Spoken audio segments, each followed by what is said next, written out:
Hey y'all, so as you're probably aware by now, some shit went down at the pub. If you're not aware, that's cool.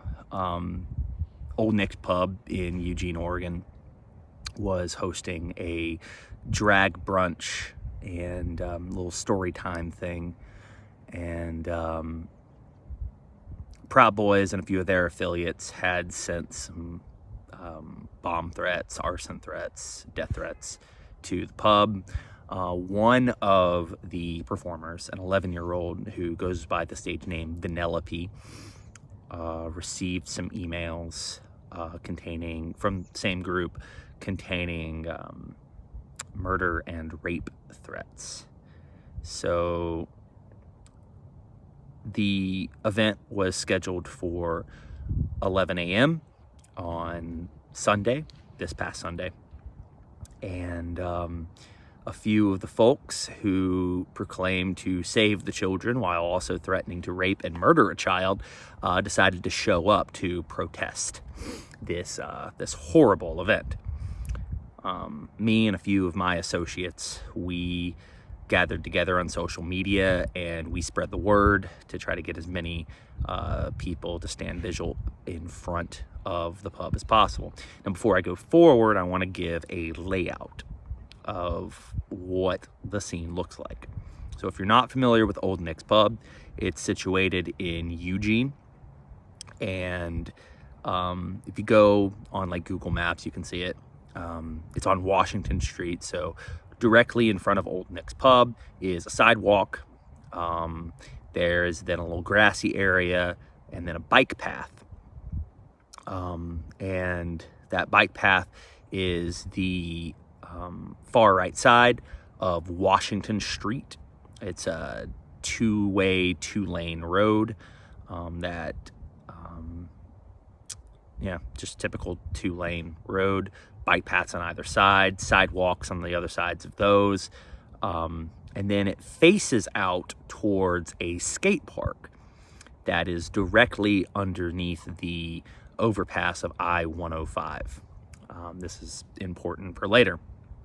So I get there with a buddy of mine around 10:30, and shit's already starting to pop off. Proud Boys on one side. Proud Boys were on the skate park side of the of Washington Street, and the Old Nick's supporters were on the Old Nick's side of Washington Street. When we got there, I'd say it was probably about like 100 people. 150 people on the Old Nick side, and maybe about two dozen people at most on the Proud Boy side. Shit already started popping off. There were, as the day, a lot of sort of verbal insults going back and forth. Buddy of mine and I, we did our best to not escalate. That's what I had advertised on my notifications was for this counter protest was don't escalate because there are children inside. And these people brought firearms. So as the day progressed, the lines started getting closer and closer together. For the sake of ease, I'm going to use theater terms. So if I talk about the left, the right, the center, I am talking about like stage left, stage right, stage center. So as it pertains to my perspective from standing in front of Old Nick's, facing out towards the skate park. So the left side started, they started off like the most on the Old Nick side, started off as like sort of the most dispersed, with the counter protesters being a little bit more tightly packed as it moved towards the right. The right was where the self-declared Antifa people were. So standing in front, one of them had an AR. Most of them were wearing, like, tack helmets, tack vests, things like that, which we'll get to in a moment. And then my buddy and I, we were at the center. We were almost dead center in the front. And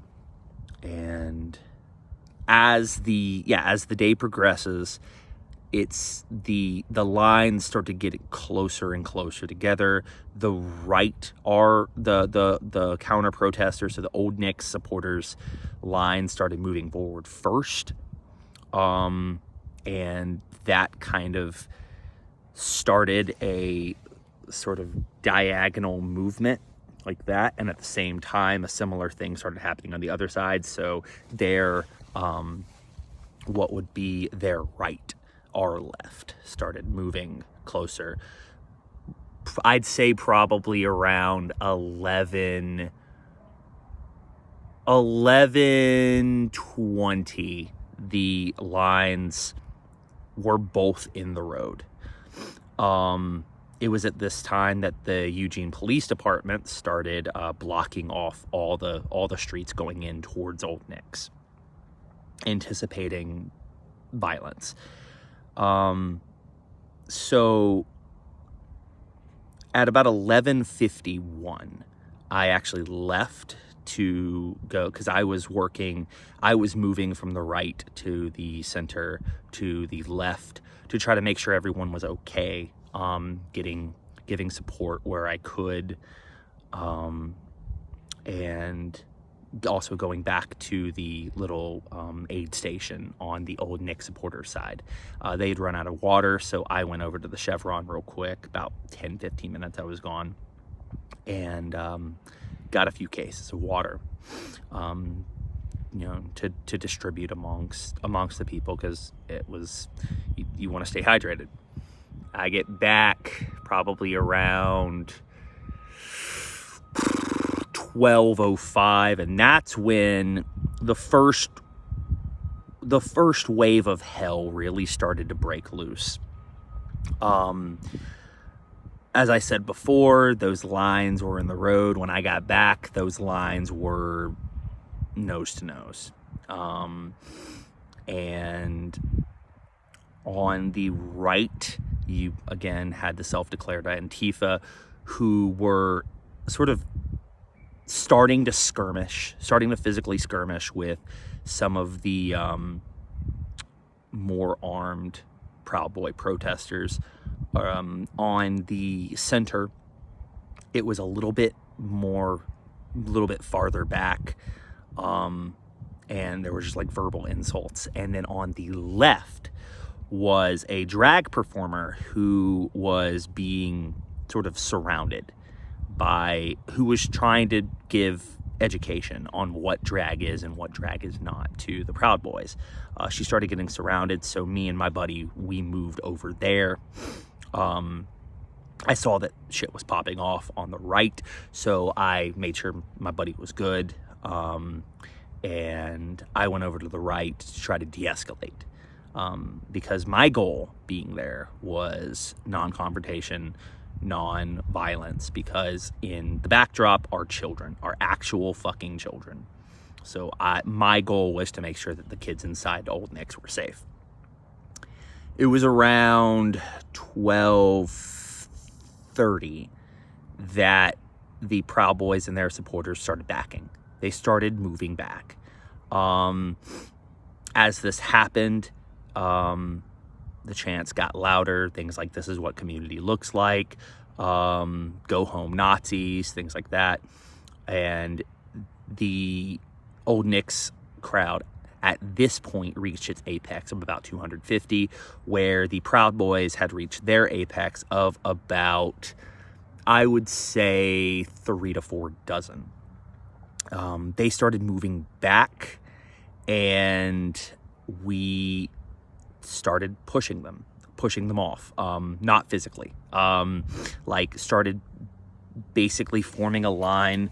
So if this is the street, we were like this, forming a line this way, pushing them back away.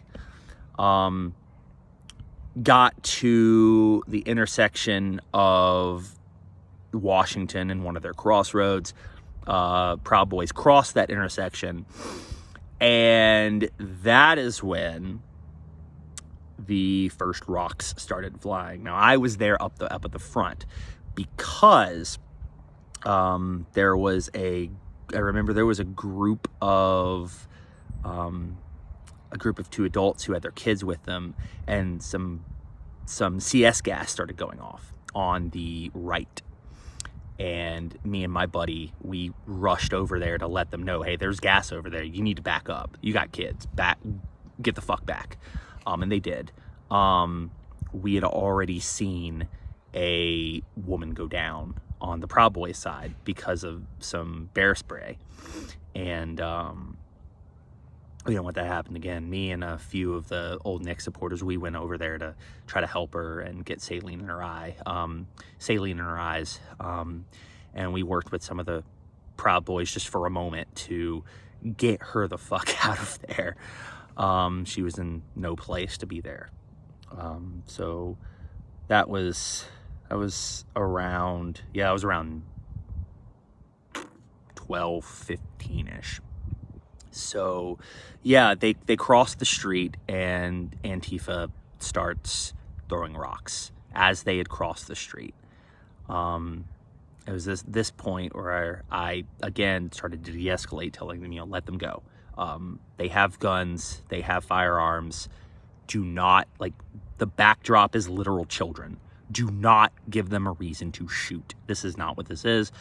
They called me peace police a couple of times, which, whatever. They start throwing rocks, so I start moving over to the cars that are driving down that crossroad, and just kind of letting them know, hey, there's rocks flying. And that's when rocks started getting thrown back. Once again, I moved back over to the line to try to de-escalate as much as I could. I'm a counselor. It's my job. This is not the place for direct action. And that is when the airsoft, this big airsoft, balls started flying. I posted a picture of one of them on my Facebook. I got hit in the shoulder by one of them. It was, around that time that more rocks started flying back towards us. Another volley, followed by another volley from the Antifa side. And finally they dispersed, out of sight round one. We moved back to Old Knicks. I spoke with the organizer, and they had said they could use some people until about 2 to make sure that when the performers and their families started coming out, that the Proud Boys wouldn't come back and assault them. So me and my buddy, we stayed, and they never came back, at least while we were there. We stayed till about 2:30, and we buddied up with some people who were leaving to get them to their cars and everything. And we left, around 2:30, 2:40. And when I got home, I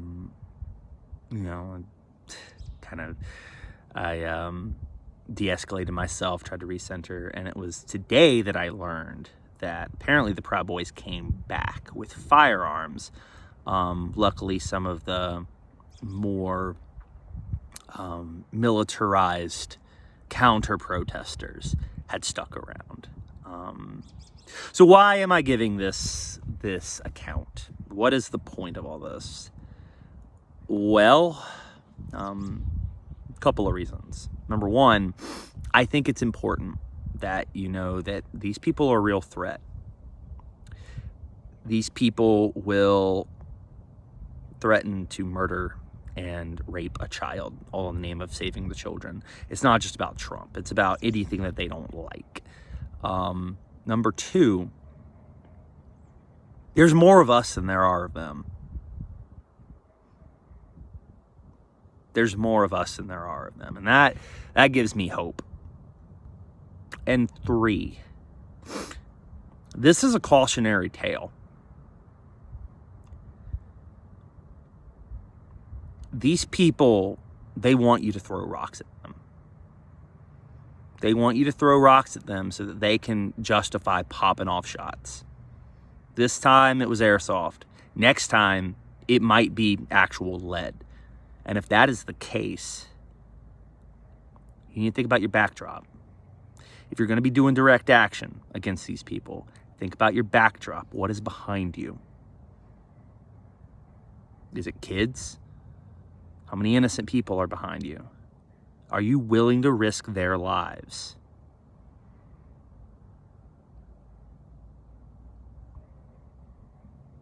If you want to win this thing, if you want to win this, you got to think about the people behind you. You got to think about the innocent people in the crossfire. Because if you want to escalate this on either, whatever side you are watching this, you want to escalate this past the point of no return, you had better know who's in the crossfire and who's in the backdrop.